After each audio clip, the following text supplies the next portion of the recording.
Ambassador. That's what I was looking for. Ambassador was what I was looking for. An ambassador. Oh, there you go. He's very good. Ding, ding. Thank you. Ambassador was what I was going for. Because he's really good. He's a lot better. He did like a week-long media tour for this. And it was really, really cool to hear him just talking and having fun and being him. It was really nice. I could see him going to future places where they'll be drafting like kids 18 and 19. Especially out in the Czech Republic to help the Devils out and things like that. I can see that happening. Right. That'd be really cool. All right, let's move on. I want to do something a little different, Sal. This year there's going to be a lot of travel involved with this podcast. Am I right, Sal? Mm-hmm. A lot of traveling going on. So I figured we start here with someone who's in studio to do our first ever official trip report. And he went out of town last week. Wait, the Trips report? There's a report about Triple H? That's wrong sport. So, Scotty, you went to Baltimore last weekend. Why don't you tell us about the trip? Yeah, Go I love for this song. Let's just say I'm shocked I'm still living. Yeah, explain that. So, we get there, it's a Friday morning, and it was a beautiful, it was kind of rainy, but, so we visit Fort McHenry, first thing we did when we got there, and Fort McHenry is where they wrote the Star-Spangled Banner, so that was very cool to see, kind of walked through the fort. Got some lunch, some Iron Rooster, some burgers, Now, if you know me, I judge a restaurant based on its ranch dressing. So Wait, actually, I did not know this. Oh, the ranch. I've known it for a decade. I didn't know this. You base a restaurant on how well their ranch dressing is? I mean, jokingly, yes, but somewhat serious, yes, because I love ranch. Have you not heard of Arby's sauce, man? I don't like Arby's sauce. Continue. Continue on. What were you doing in Baltimore, by the way? You want to explain that part. So, we went for the wave game, our annual wave trip. Just with me your and, dad. With your dad. Just me and my father, because the wife can't travel anymore. She definitely got that notice from the doctor, because I might go to Baltimore again in 3 weeks, and doctor said, "Oh, your husband can go, but you can't." Bum, bum, bum. Yep. So, anyways. When in 3 weeks are you going to Baltimore? Possibly March 17th. Okay, continue. Either I stay home and get drunk, or I go to Baltimore. One of the two. And you get drunk. So yeah, we go to Baltimore, and it's a good time. I got some friends, and there. So how was the game? Well, let me get to right before the game. Go for it.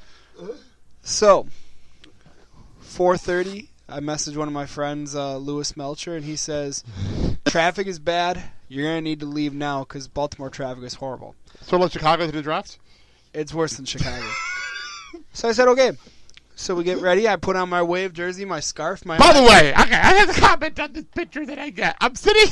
I get a picture from this guy in the tightest wave jersey I've ever seen in my life. That was the tightest outfit I've ever seen. Like, what the hell were you? What size was that shirt? Like, what size was that thing? It was a little tight, but it's... A little tight? It did the trick. I have seen women with dresses that look like they're painted on that were looser than that shirt. Are you talking dresses or jeans? No, we had people at our high school that used to come in dresses that looked like they were painted on, that were looser than your shirt in the picture you sent me. So it was a little tight, yeah. Wait, I need to see this picture now. Hold on, send it over to me. I don't know how that Snapchat. I don't know if Scotty saved it or not. That's the way that they stopped. Anyways, that's besides the point. Okay, go ahead. So we're driving, and GPS says to take this route. So we follow this route.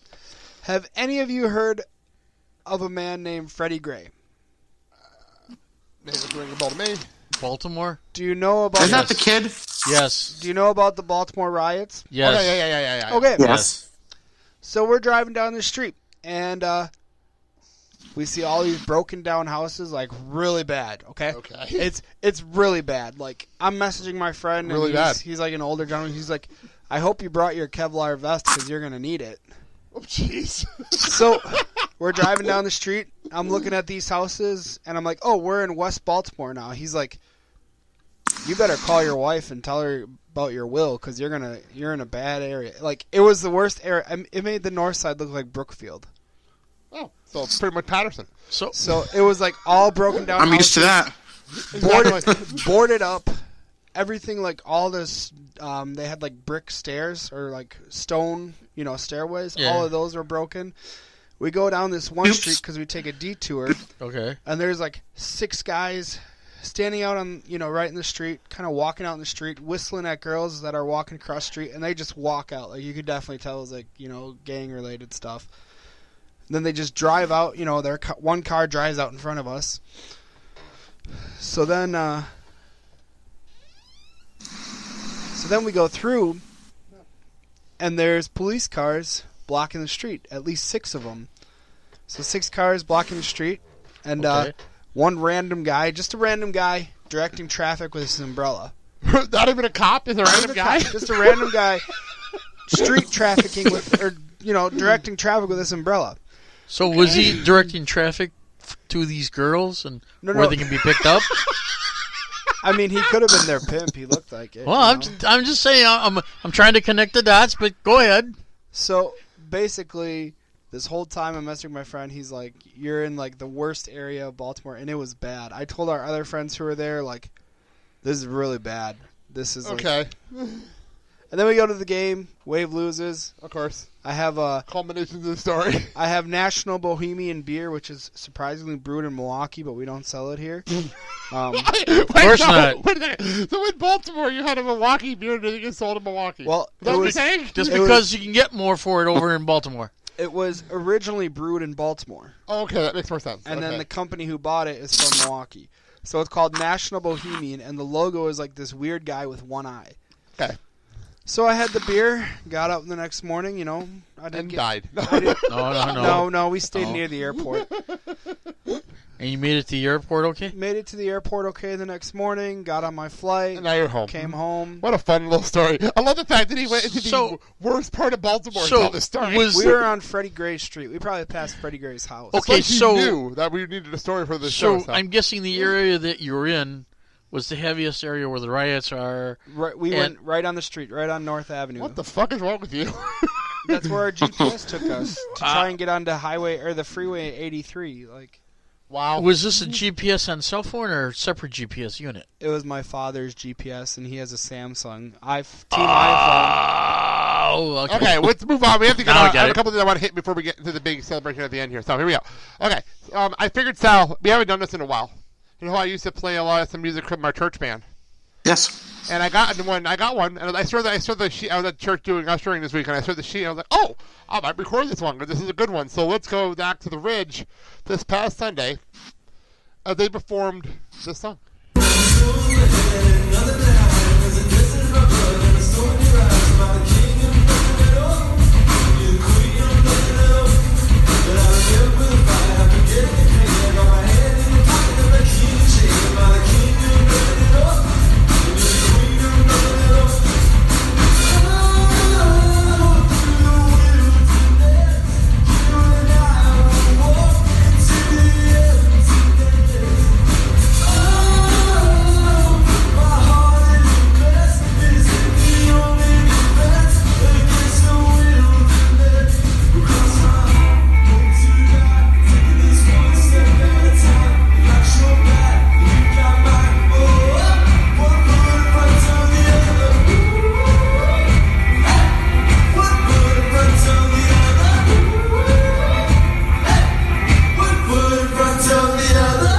That was Walk the Moon 1 Foot by the Ridge Band. Yay. I like that. That was a lot of fun to hear. That's nice. That's nice.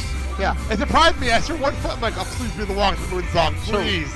I see another karaoke night happening soon. Yes, that'll be in a couple of weeks. So one more thing, I want to get to a little bit of wrestling news. Not a whole lot really happened. So I do want to get to a little bit of wrestling news.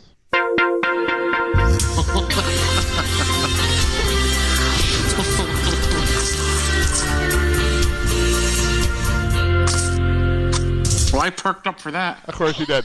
So 3 quick stories. One mega New Japan story. First of all, the Young Bucks are no longer junior heavyweights. They are now in the heavyweight division for the tag team division in New Japan. It's a big deal. You know what this means. Oh, they have their first match announced already. Go ahead. First match will happen at Strong Style Evolved on March 25th in Long Beach. I mean, at Access Television Live. And it is against the Golden Lovers, Kenny Omega and Kota Ibushi. Yay! Oh, you know what this means? It's gonna be epic. It's gonna be fucking epic. Young Bucks are gonna get their butts kicked. By the way, the Golden Lovers reunited last week, so it's a very big deal. It's really, Good. really cool. And So you think that there's some big main bitterness between the Young Bucks and Kenny Omega? There's some Slightly? weird shit going on. There's some weird Slightly? shit. I haven't had a chance to watch Honor Rising. Okay. Apparently, there was really cool stuff going on Honor Rising. Yeah. So this broke this morning, and I don't know how to feel, especially after the Roman Reigns promo on Monday. But Dana White stated this morning on ESPN that there is a very, very, very, very good chance that Brock Lesnar will fight again in UFC. Okay, before we continue, now answer me that I've heard rumors and I haven't been able to This is see from anything. this morning, so No, what I'm saying is, was he a no-show on Monday? I don't know if that was real. I think that was a storyline. Okay. I say that because Paul Heyman is involved. So, here's the official quote was, Okay. Brock Lesnar's chances of returning to UFC, very, very, very good, says Dana White. Because, like I said, I heard rumors. and That wasn't this is real. rumor I don't think he walked out the rail. Nothing I was able to substantiate that supposedly He didn't walk out. I think that was a storyline by this- Paul Heyman. I think that was a that storyline. there's a situation between Brock and Trips. No, I don't think But- so. Because they're main eventing WrestleMania. That would be stupid. I think this is a I storyline. don't believe that. Yeah, I there's think no that was way. a storyline set up by Paul Heyman. I think that's what this was. Okay. Anyway, and the big news that came out of last night SmackDown this week, John Cena beat AJ Styles on SmackDown in the main event of SmackDown, Sal. John Cena and AJ Styles. Non-title. Main event of SmackDown, non-title. But there was a stipulation that if John Cena won, he'd be added to the WWE title match at Fastlane, so now it's a six-pack challenge. Because just what we need is a six-pack challenge at Fastlane.